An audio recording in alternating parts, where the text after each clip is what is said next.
Hi guys, welcome back to my channel. Today I'm going to be filming a 4th trimester Q&A video.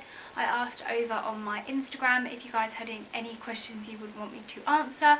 I've also added a few of my own questions in there. I'm not going to hold back, so FYI, I might go into some detail, talk all things birth, labour and postpartum, so if you think this isn't the video for you, then feel free to click off. But if you're interested what my personal experience was like, and hopefully you can take something from this video and it can help you in the future. My baby is nearly 4 months old, so postpartum, your 4th trimester, is from the time that you give birth up until 12 weeks. So I have gone past the 4th trimester, and yeah, it wasn't as bad as I thought it was going to be. There were certain things I thought that were going to be worse that ended up not being worse at all, and then I found other things difficult that I didn't think I would find difficult. Mainly the sleep deprivation. I didn't think that I would be as tired as I was. And starting off with the first question, which is, how was your first poo after birth? That was one thing. Pooing and weeing, I was petrified about doing. I think a lot of people make out that it's like worse than giving birth. For me, pooing and weeing were absolutely fine. I did my first wee hours after I'd given birth in the hospital. I had my first wee in the shower, actually. So I had the water on me as I weed, so it kind of diluted the area. I had a 2nd degree tear, so I had stitches, and considering that I had the tear, it didn't sting at all. It didn't sting for the 2nd wee, the 3rd wee, the 4th wee. I did use my peri bottle that I had at home for about maybe 2 or 3 days after post birth, but then I was actually finding that it wasn't stinging or it wasn't uncomfortable at all, and it was more faff having to fill up the peri bottle with warm water every time, so I stopped using that after like day 2 or 3. And then with regards to pooing, I think possibly the reason maybe that I found it so easy or not painful in the slightest was because I drank like litres of water every day. I don't drink, or before I gave birth I didn't really drink much water in my pregnancy.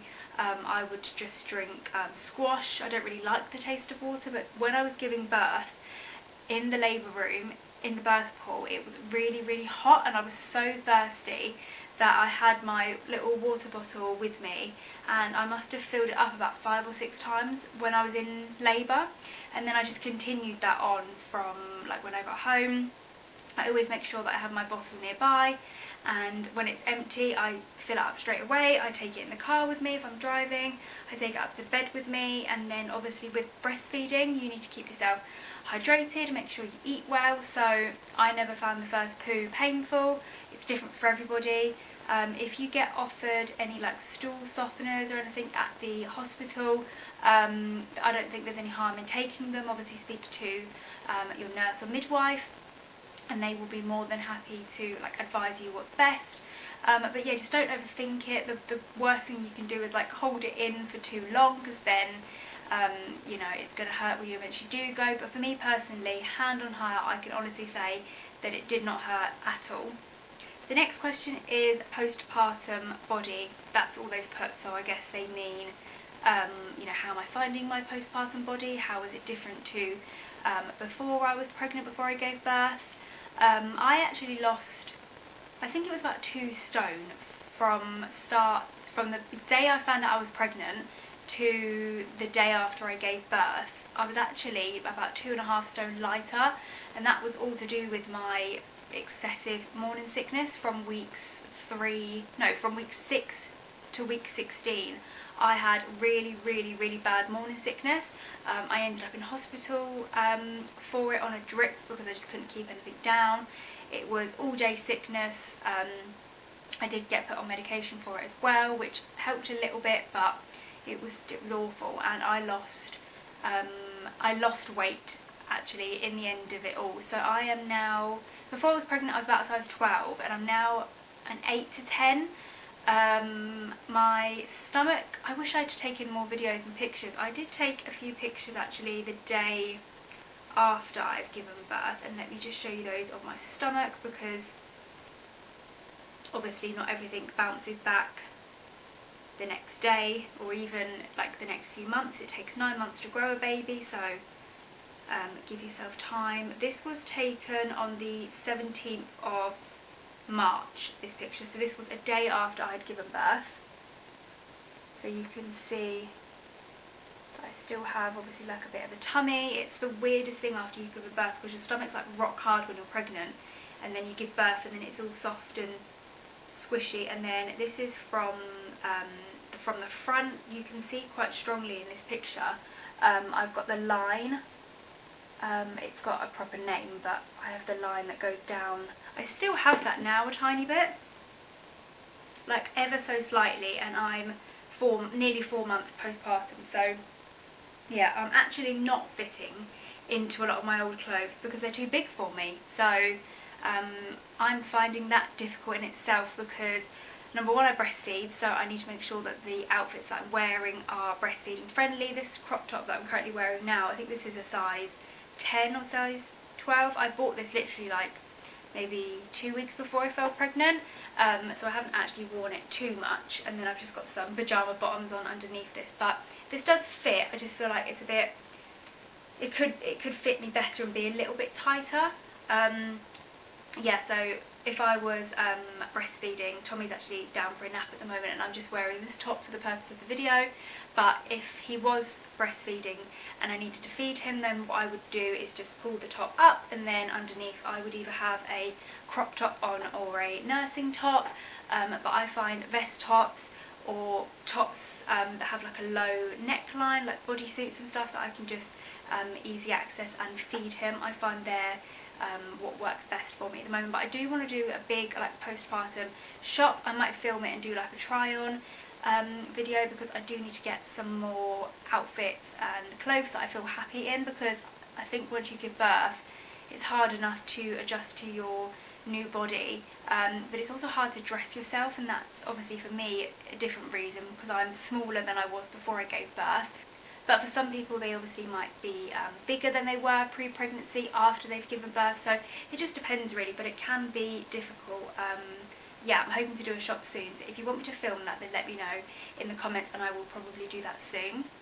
My next question is my top 3 postpartum products. I could give you like 10, but top 3. For the first 2.5 weeks when breastfeeding is the most difficult, my first product I would probably say is a nipple cream, nipple balm, specifically the one in the purple tube. I should have brought it with me actually. I think it's called lanolin, I can't ever pronounce it, but it starts with an L. It's in a purple tube. It's like a balm. You don't have to like wipe it off before the baby feeds, and I used so much of that in the first 2.5 weeks. I think that saved my breastfeeding journey. If it's sore, if you have sore nipples, if it's painful, if they become cracked or dry or sore, anything like that, then yeah, that nipple cream is the best. Number 2, I would probably say maybe my adult nappies. I bought them when I was pregnant.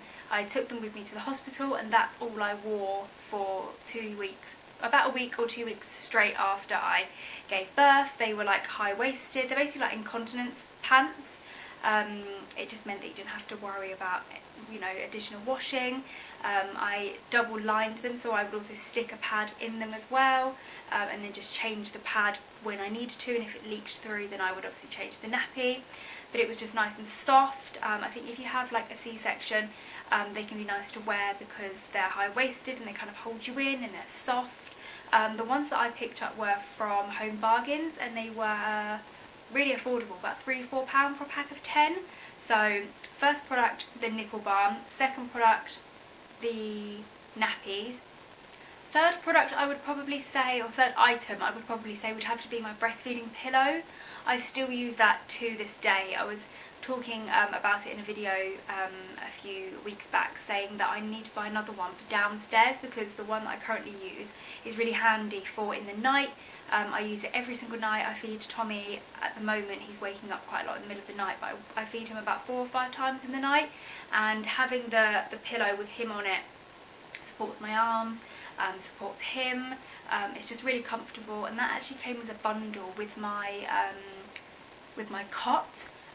When we bought our cot, it came with the cot, the mattress, a nursing pillow, and like a wedge that goes in the cot if your baby suffers with reflux. You can buy nursing pillows essentially from anywhere. Check on Amazon, you can buy them in supermarkets sometimes. Check Facebook Marketplace. But yeah, probably nipple balm, nappies, and my breastfeeding pillow, because I still use it to this day. Question number 4 is, did you have stitches? Yes, I touched on that briefly earlier. I gave birth in the water, and Tommy's head and Tommy was just born very quickly. So yeah, he came up really, really fast. I tore, and then when the midwife was having a look afterwards, she thought I might have to go to theatre. So I had a doctor from theatre come down, have a look at the stitches, assess how bad they were, and in the end, luckily I didn't have to go to theatre, and the midwife was able to stitch me up. And then obviously they just like the dissolvable stitches. I'm not sure how many stitches she put in, because I did ask her that question, but she said it's just one continuous piece of thread, or like stitching thread, that just, you start at the bottom and you go all the way up. But what I do know is that I was being stitched for 40 minutes. 40 minutes. So I felt like I had my legs in those stirrups for absolutely ages. But I did have a few like local anaesthetic injections, so I didn't feel a thing, honestly. And the stitches healed really well. And yeah, I didn't have to have them like looked at or checked again. The midwife on day 1 checked them for me, but after that they absolutely healed fine. And then I think I had my first bath just after week 2, because you don't want to submerge yourself in water for too long. Obviously showering and stuff like that is fine, but because they are dissolvable, ideally you want to avoid a bath and avoid products in that area, which is why I did use my padsicles that I made up. But I had the nappies, then I would have a padsicle, and then I would have a pair of underwear over the top, so that there was a layer of like cloth between me and the padsicle, because they had on them witch hazel and aloe vera. And yeah, because of my stitches, I wanted to just keep plain water on the area, but I also wanted the cooling and the ice cold effect from the padsicle, but without the gel or anything touching the area. Next question, number 5, is contraception after birth. Currently I am not on any contraception. I did have a slight talk with my GP, I think when Tommy had his 8 weeks injections, but I haven't really thought about it too much at the moment. I am going to book a doctor's appointment and speak to them again and see what options are available. Before I fell pregnant, I was on the pill for about 5.5 years. I'm not too keen going on the pill again, so maybe look into like a coil or something. But if you have any suggestions, I know contraception's different, and what works for some people doesn't work for others, but if you have any recommendations on what worked for you after giving birth, then let me know in the comments and I will have a little read through, because I'm intrigued. I'm not too sure what to do at the moment. Next question is about anxiety and depression. I had a bit of a sad day on day 3, and everyone always says that's when your baby blues start. I thought Tommy was crying then. They always say day 3, I had a bit of a wobble on that day, and I was so tired and I cried. I don't even know, I can't even remember what I was crying about, nothing in particular, but I think it all kind of catches up with you, and you're crying because you're happy, and you're crying because you're nervous, you're crying because you're sad that you're not pregnant anymore, you're crying because you're nervous. So day 3 I had a bit of a cry, but since then, since giving birth 4 months ago, I haven't really been, I'm a crier, so the fact that I can't actually remember the last time I cried is saying something. Before I gave birth, I cry at like, films and stuff like that, but I'm just trying to put Tommy first before myself, and not let things get to me. Things that would normally get to me, I'm not letting them get to me. I've got a different outlook on life. He is who comes first. He is my main priority. He is who I think about in the morning. He is who I think about when I go to bed at night. So I haven't experienced depression as such, but slight anxiety. But I think every new mum will have some sort of, you know, anxiousness after giving birth. And the things that I am anxious about, if I even show you my last Google search history, Tommy has a bit of a cough and a snuffly nose at the minute. My Google search history has, poor Google, I ask 10,000 questions a day. So I have been Googling what can I do for a 3-month-old with a blocked nose, what cough syrup can a 3-month-old baby have, can my baby sleep on their front with a blocked nose, because Tommy now knows how to roll onto his front. So if I put him to bed on his back, feet to the bottom of the cot, which I always do, if I wake up in the middle of the night, he sometimes rolled onto his side or rolled onto his front, and because he was ill and he had that snuffly nose, I didn't know if that was an issue or a problem or not. So I was having a little Google this morning at like 3 AM when I was up feeding him. I did manage to get some cough syrup for him from the pharmacy this morning, and like I said, he's just having a little nap now. He's actually fine in himself. He just has a little cough every now and then and his nose is a bit stuffy. But I think as a mum, you are always just on high alert. You're always worrying about something, but I think if you worry, that just means that you're a good mum and that just means that you care. And then the last question we have is, am I bottle or breastfeeding? So I am breastfeeding. As I said, the first 2 weeks, everyone says this in every breastfeeding video you will watch. They say the first 2 weeks are really hard. Once you get past the first 2 weeks, you can, you know, do it forever. And that is so true. I woke up in the morning after breastfeeding for 2 weeks and it was just like magic overnight. Absolutely no pain. Tommy latched really well from the first ever time I breastfed him in the hospital. I think he's just been a really like easy baby to breastfeed. I found it a bit difficult at the beginning trying to find positions and support his head and hold him, but having the pillow really helps. I'm talking to toast, I think. What, right now? Yeah. I just quickly had to answer the phone a second, so sorry if the camera's now a bit different to how it just was. But yeah, as I was saying, obviously the nipple balm saved me, but I had it in my head that even before I gave birth that I was going to be really, what's the word, like persistent with it. If it didn't work, then it didn't work, but I was going to do everything in my power to make sure that it did work. And I'm thankful that it did, and we have now been exclusively breastfeeding for nearly 4 months. He does take a bottle of expressed milk if I am not nearby, if I'm out for whatever reason and he's being looked after. He does take a bottle which we gave to him when he was about 5 weeks old, and we use the MAM bottles. They are the only ones we've ever tried, and he didn't have a problem with them, so that's all we've ever used. And then we use the size 0 teat, and we pace feed him because he obviously is breastfed and I want him to go back to the boob. So yeah, that's all the questions I had.